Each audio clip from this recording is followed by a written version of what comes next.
Alright, welcome everyone. We're Semblance of Sanity. I'm Caleb. I'm Jacob. And we're here for That Time I Got Reincarnated as a Slime, Episode 4. Alright, so we're going to see the dwarves. In Dwargon.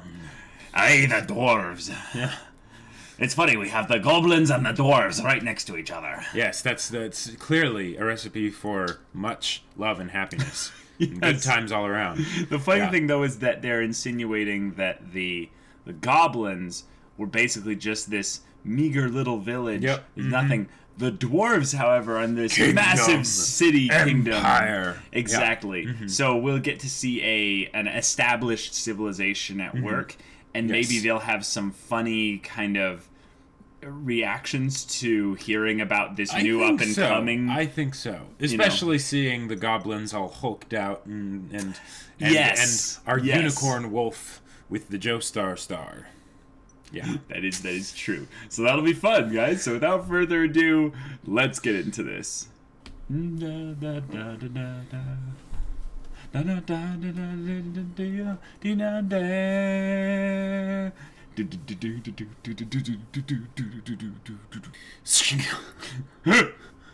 Decapitation.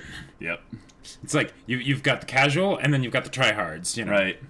So many characters.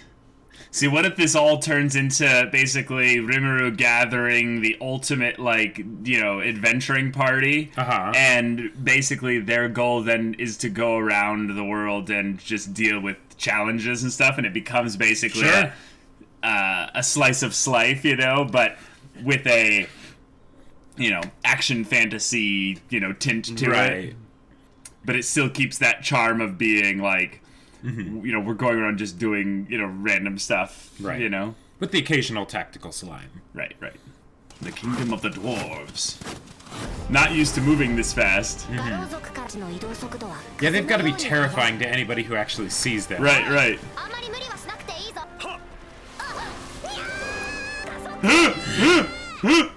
Because these are doggos and they like to run. Oh, yes. Hey, good, we're bringing this up. Yes.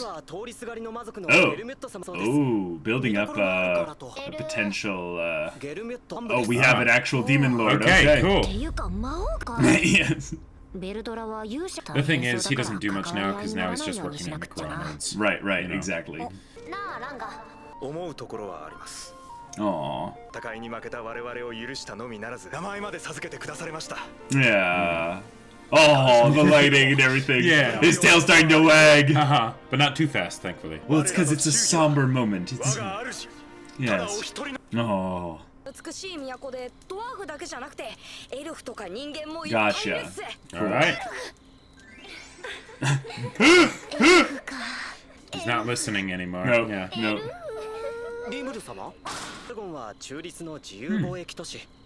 But do they allow monsters in the city? Yes. Oh, immense military might. Okay. Probably because there hasn't been much wars, in that could the be last the case. 1,000 years.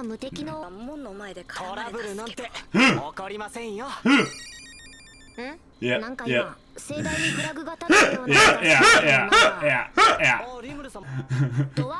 Gob does we got there in 4 days. 3 days, there you go. Wouldn't that be hilarious if his internal thoughts were actually being telepathically projected out accidentally? I would think you'd want to go as a procession. Right. Oh my gosh. They're so tiny that people might pick on them. Right. Ha!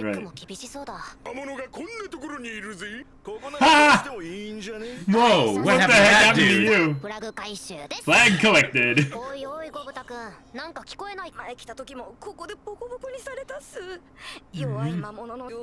I'm not weak.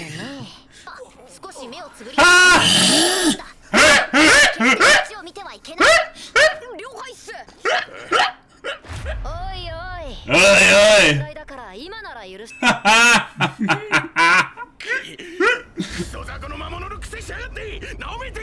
What's with the screw in his head? And then the wound on the other side. The direwolf just bark.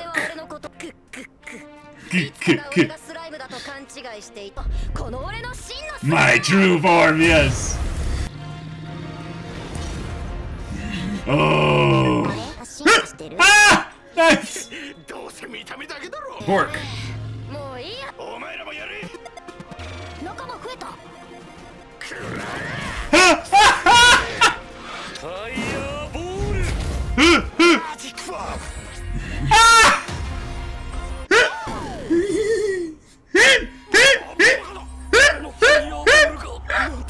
That was amazing! Yeah, yeah.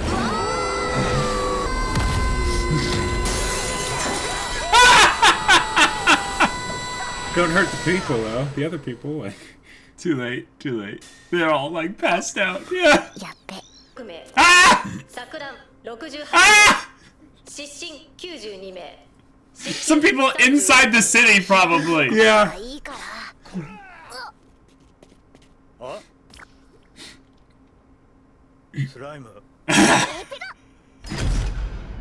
Oh, yeah, no. yeah.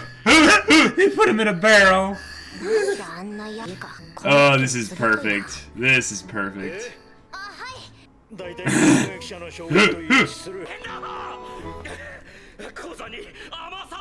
No, not an Armosaurus. Yes. And we need potions. Hey, I can take them out. Blurp. A whole barrel full. Oh, strong man. All right. Now don't drop it. That's like 13,000 gold pieces. You better stand yourself.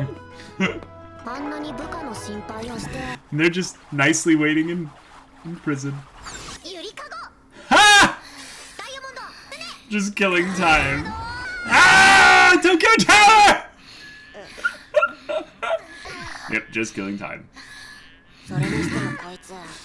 Rather punishing Gapta! Ah! Yes! Yes! Oh, that's amazing. Dang.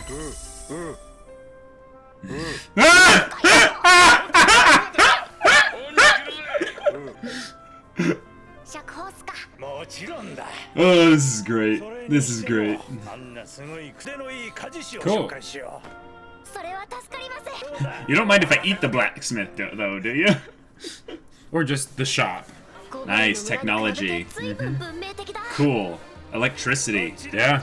Jeez. That's a pretty big deal. Yeah. Oh, Armor Jacob! Look at it! It's a +2 sword. Yeah, yeah. I hope they actually are. You know? Yeah, yeah.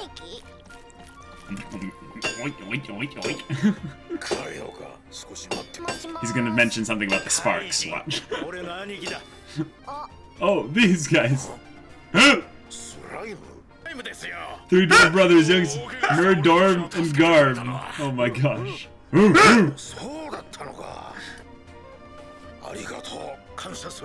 Aww. Or maybe it was. Teach me everything.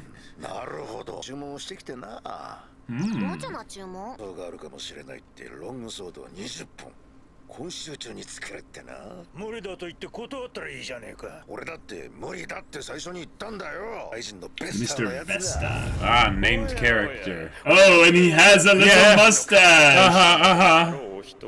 What a dickweed. Oh, I got plenty of that.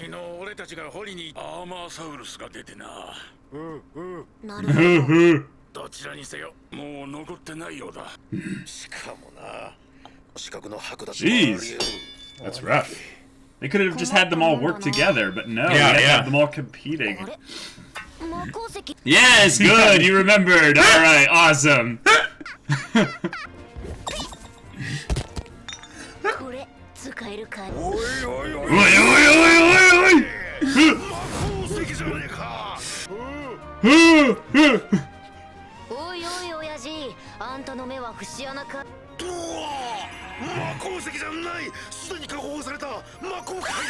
Oh my gosh! What? Okay, cool. Yes, I'll pay you handsomely. Teach me. That's what I want to do. 素晴らしい。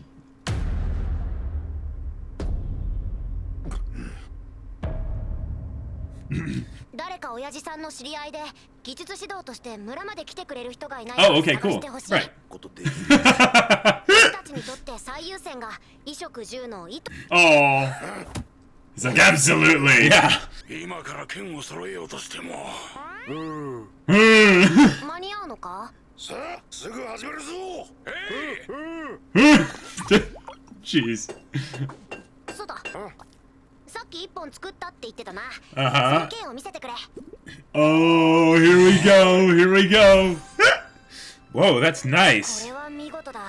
Let me eat it. この剣も光って見えるの。使ってるからな。 Ah, but it's not pure magisteel. They have to disseminate it 使 throughout 用者 the... のイメージに沿って成長あーする剣ってわけだ。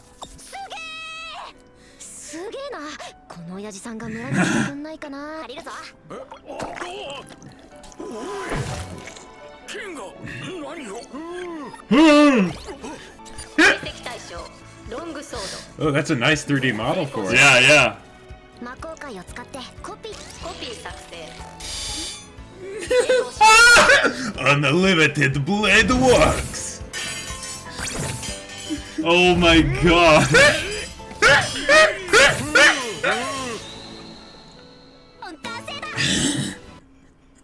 He's not only gonna break the power structure, he's gonna break the economic, like, like flow of everything. Like, oh my god.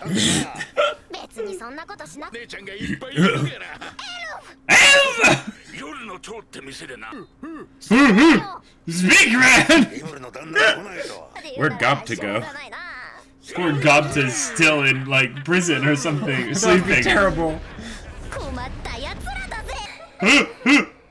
Of course. Oh, here we go! いらっしゃいませ。 Oh my gosh. Is this where he's gonna get the form from the opening?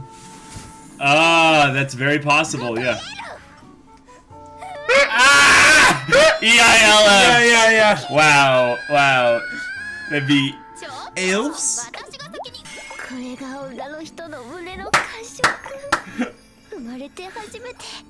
Oh! いや、それほどでも。俺は天国にいた。とこの谷間で過ごした。 Fortunately, Gobta was still in prison. Right. なんという豊かな。 Wow.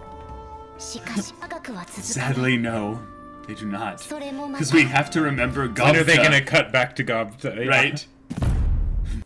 We forgot Gobta! He's not even... Like, it's not a question of, like, Gobta, go take these artisans back to the village. It's, Right. no, we're gonna go goof off with elves and just Exactly. leave Gobta in prison. Well, and also, there's all the others that are outside the city. They probably saw them get arrested, and then they're like, they haven't come out yet. We need to start a rescue party. Like, No, you know. I think they would wait. I think they would wait, yeah.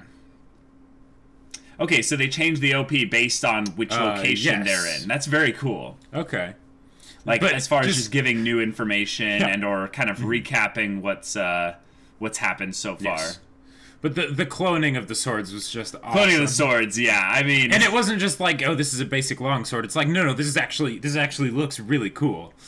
also, I gotta say, my favorite part this episode is when they show up and they're like, "Oh, we're in line," and then the two mercs are like, "Hey, we can kill them. We're Yeah, outside." yeah. The three random adventurers in the background show then up. cast their very basic spells, but the one guy's like, "Magic barrier," just does nothing. Uh-huh. It's just like, this will hopefully protect us as long as we stay here and do this, like arcade style, like choo choo choo. Okay, that was a really funny episode. That was really funny. Absolutely adorable. Like there was so much, like, okay, because the thing is, the episode itself was very slow. Oh, the episode itself Very had slow. very little actually happen. Yeah, But it was just fluffy and wholesome and hilarious. Yeah. And hey, we got to see crafting in this fantasy world, and that's the most important part of any kind of tabletop system, So yeah. there Okay, you go. so we kick off with them making their way to the dwarven city, and Yes. the wolves are exceptionally fast, so they get there, Record five time. times faster than usual, and when they arrive, instead of going in like a procession and announcing Rimuru-sama or anything like that, Yes. Rimuru goes for the humble approach and decides to go with just the goblin, risking them wasting a lot of time, you know, dealing with stuff. And maybe that's just a lack of foresight on Rimuru's part. But Could be. when the two adventurer mercs With and the then freaking bolt in his head and like the X cross like dug out of his carved out of his skull. Yeah. And they're like, oh, we can kill them out here. And then the three other random adventures, it's like CDE companions. It's like, oh my god. And then they're all like, fireball, a big slash or something. And then magic barrier. It's like, this is our like perfect tactic that's worked every single time. It's basically, this is a party of level 1s. No. They have fireball. Well, they're at least level 5. That was no fireball. Like, it let's wasn't be real. some conjure fire or whatever. That was cantrip. a fire bolt. Firebolt. Like.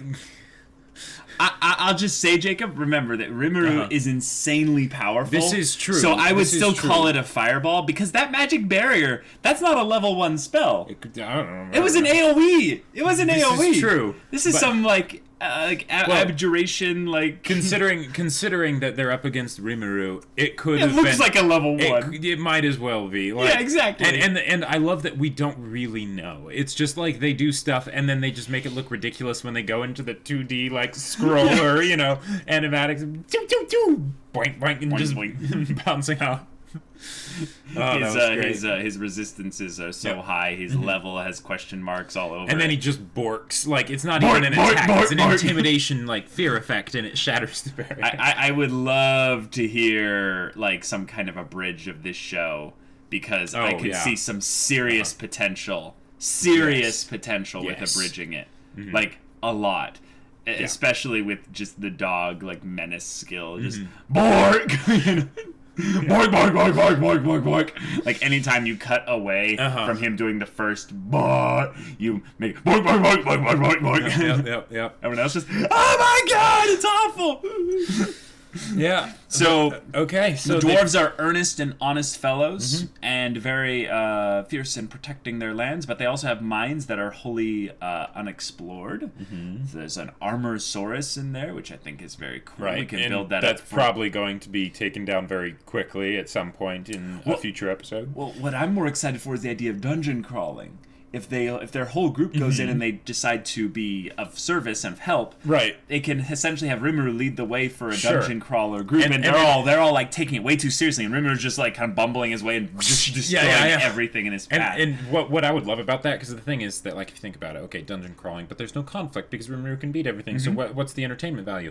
What I would love to see is basically just him being like going around and being like, ooh, yes, grab that and grab that and grab that, and just instead of the thing of you carrying some noobs through a dungeon and they do all the looting. No, he kills everything and loots everything, and everyone else is just like, wait, what are we even here for? Like, that could be the joke of it. And they're like, and then he spits out the occasional thing for them, you know. Right. As they, like, basically, because they're basically just, like, guiding him through the dungeon. They're tour guides, Right. Like, maybe there are some traps that Rimuru will need to avoid. Like, some like, I don't know, liquid. Anti-evolved slime. Yeah. Yeah, exactly. Right. Is a good point, though. We brought up the crafting thing. There's some serious implications if he decides to take that whole side of things seriously. Yep. He could become wealthy overnight. Well, not just that, but like think about like negative consequences for everyone else, because and this is something where they don't have to go into it because it's a very warm, wholesome, fluffy show, and it's great, right? Yeah. But the kinds of things that he does, like, you know, one little thing, just I can just imagine how it just ripples out and just completely destabilizes everything in that sector, right? So just being like, oh yeah, this impossible task of making 20 awesome, like, magic longswords in a week, yeah, I'm gonna do it. Well, now people are gonna say, oh, this blacksmith guy, yeah, he can do that. Yep. We're gonna want to come back and get him to do that more. And the thing is, he can't do it by himself. And then, you know, and then there's all the question of that. And then like, well, how did you get all this super awesome materials so easily, and what's he going to do with that? And then the other nations end up realizing that the dwarven city of Dorgon has blacksmiths that can pump out weapons at that velocity. Exactly, and they're making weapons at that rate, which means they must be preparing to go to war. And if they're preparing to go to war, then we have to do military escalation. Right. All that stuff doesn't need to happen. But it could. But it could. And the thing is that given that we gave a name to the person who commissioned the swords, Vesta. That's the most like. And he had like the evil mustache. Evil mustache and little like neck hair beard, you know, and he's just like, aha, this is easy for someone of your caliber. I'm totally not an antagonist. And he's human, which makes him even more unlikable. Exactly. So the idea that like if he suddenly like because he would be the type of person who would be like, oh, he actually did it. Yeah. I wonder what else I can get out of him. You know, they stroke my goatee more. Exactly. Yeah. Yes. But it's pretty hilarious though that this whole thing is coming about just because he ended up having to eat everything that was in the cave around Veldora way back when. I think it's a very fun callback. I think it's a very kind of convenient little story joke, but I think it's also something that makes a lot of sense because if Veldora was this legendary dragon and him leaking out his magic over the course of hundreds of years, it would is something that would change the environment, but if those are essentially the highest level of, crafting materials, at least someone can find. He's just throwing out to people. What's then, asked is, wait, how much did he actually get? Because we kind of skipped a bit. Can he run out? Like he made a whole barrel of healing potions. Like, I get that he got a lot of stuff, but a barrel of healing potions. A normal healing potion, like the healing potions that they showed were like little vials. Right, so he probably has some limitations, but the big thing is that he has a little mini pocket dimension inside of him that can hold a lot. So we'll be looking forward to see at what point he just kind of goes, and he just vomits out extra stuff. He's like, oh, I guess I'm full, that's going to happen at some point. I'm just calling it. The elves were hilarious as a trope to say, like, hey, it's that time in Isekai. We need some fan service. Exactly. We need some definite like fan service. And they're like, okay, we're going to basically say this guy has a thing for the exotic elves, and in video games or something. I guess that's why he wanted his hard drive, his computer burned away and stuff. And now this is in the real world. And I gotta say, just as a bloopy, sloopy, fluffy slime, little bloop, bloop, bloop, that would be so squishy and fun to hold. Can you imagine? I would totally snuggle it too. So one of the things that I love about how they did this though is that they made it be a contained part of the story. Now they could have some of these characters be carryover. I think they will. And they travel with them. They could totally do that. But the thing is that when it's established, it's all right, we are going to the place of fan service, right? It doesn't have to bleed over into everything else if they don't want it to. Now, though, they probably will a little bit. I'm just throwing it out there. I'm surprised that we don't have a character yet in the group that is a token fan service character. And this might be how they're going to bring them in. Sure. But the fact that it was something that was not considered to be like just a normal thing of all elves in this land dress like this or whatever. It's like no, you can go to a specific place where people do dress like that, but that's not just and like meet some EILFs, some elves. That was wow. I did not expect that. Elves. Elves. Yep. However you pronounce the E before the I. But that was hilarious. That was really funny. I liked also that they really hammed it up because him being like nestled in between like six of their wonderful. Well, I love how we talked about the peaks and the valleys. Peaks and valleys. Yes, exactly. That was just like okay, yep. It's beautiful. It's beautiful. And having at the end of the episode kind of tells us that. Like this is not like something I would say super important, which I think is also kind of fun. If anything, what is kind of cool to bring up is we recently talked about fan service on the podcast is that in a lot of ways in these types of isekai power fantasy kind of setups, the main character is actually the fan service. The main character is usually the primary source of that in just being this power tripping just overpowered protagonist that has just everything go their way. And in a lot of ways, Rimuru still is that. He totally is that. In a totally different way because it's not handled in this serious manner. It's just in this fun adventure of him going around doing stuff. Oh, man. The three dwarf brothers, Garm, Murd, and Dor... I don't remember the names. But... Mord, Dorm... It was Garm... Murd and Dord, Dorm, something, Mord, Dorm, something like that. And just their little shtick of just being like, you know, these three dwarves, you know? Yep. But why do they just have to have one just be like, like, it doesn't seem like the kind of thing where he had his tongue cut out in some kind of it's just, he doesn't talk thing. much, you know? It's just, no, he can't talk. Like, Right, yeah. But he understands things. It's not that he's dumb or anything. No, he's actually intelligent. It's just that he can't speak for whatever reason. And it's like, oh, I feel kind of bad for him. Well, and one of the things that was just so great about how, because it wasn't just that they had him go, as like a response to a question, but it was the, yes, there's little gaps and stuff because he is like it's kind of like I am Groot, you know. It's like someone can probably understand him, but just the fact that they added that in there, it's like he is speaking his own in his own way. Like he's not just doing it for the sake of making some ambiguous grunt, you know. Right. And I also like that it's an efficient use of a joke character without taking up a lot of screen time. Yes. An example of where it would take up a lot of screen time, but it still would be pretty funny, is if he had to like write everything on like a stone tablet of some kind, and then, you know, and it's like, okay, that's funny, but it takes more time. This is just a thing, and you're like. And I love how Rimuru is like bothered by it because he shouldn't be bothered by it, but it's funny because he's like, speak, man, you know, when he's the one that once he came here he didn't have access to a mouth. He couldn't speak, and now well, and this was one of the like because there does seem to be this idea of like okay, and again they don't have to do this, they probably they almost certainly won't, but they could.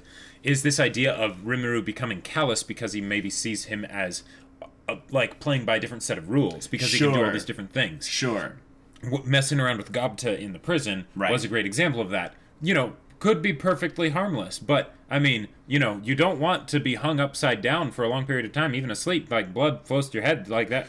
Pretty sure that can kill you. He's like killing time. Right, exactly. Yeah. But it's just those things. It's like it's funny, right? It adds levity. But at the same time, it's like if they wanted to go sinister, that's I think the wrong kind of sinister. I think it's how other people will react to him in a sinister way because of the potential power that he has. Right, like but he is almost incapable of doing wrong. That's I think one of the points they're trying to bring up. He makes so many friends along the way that like he doesn't have to worry about, say, if this group of dwarves suddenly were like, you know what? We want to make sure that we're the only ones who get access to his gifts, and well, that's where Vesta could do that. Vesta could do that, but right now these regular dwarves, dwarven blacksmith and stuff, they're not high up in the social hierarchy. So they're just thinking about how are we going to make this next order so that people don't get real mad. Well, they're also grateful because his sons were saved. Yep. His lives were saved, so he owes him a lot. But then he ends up being gifted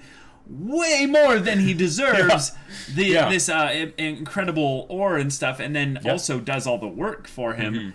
It's something to where he's almost maybe a little bit worried of just like, this is too much, like, and you just want this. I'll do it, thank you, but thank you so much. So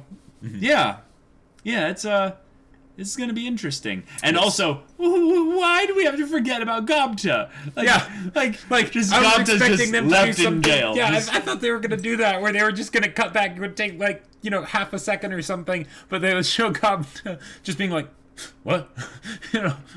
Still hanging upside down. That would be funny. Well, he wasn't hanging upside down when they came by in the morning. Oh, okay. So he wouldn't be there. If anything, what would probably happen is that he would just be like, Rimuru's gonna come back. Yeah, eventually. And Rimuru's and then just you like cut the outside, elves, and he's just like, and then you cut outside to the wolves and the other goblins like Rigger and stuff, and they're like, he's gonna come back eventually.